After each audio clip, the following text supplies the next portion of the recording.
Hello, and welcome to I Am Here in Practice.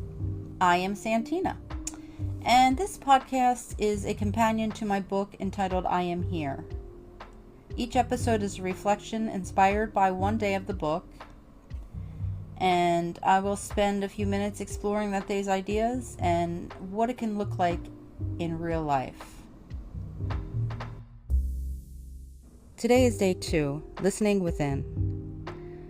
On day 2, there's a gentle orientation. I think this is one of the simplest practices in the book, but also one of the most powerful. When life feels uncertain, my instinct often has been to look for answers immediately. I want to know what's happening. I want to know why.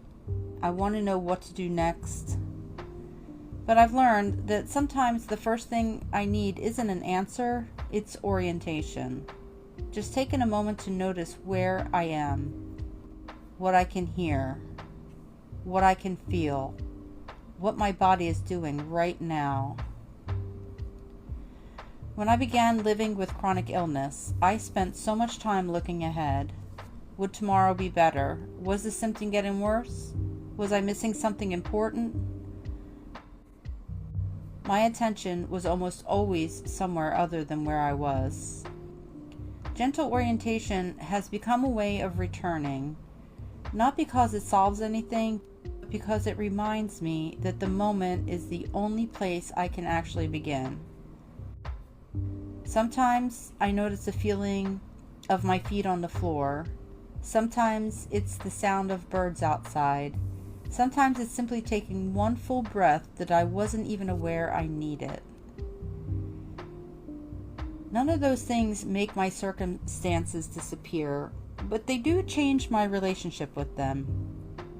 Instead of being swept away by everything that's happening, I become a part of the moment again. I begin to notice instead of immediately reacting. But they do not change my relationship with them. Instead of being swept away by everything that's happening, I become a part of the moment again. I begin to notice instead of immediately reacting. And I found that when I start there, whatever comes next tends to feel a little steadier, and not because life has changed, but because I have.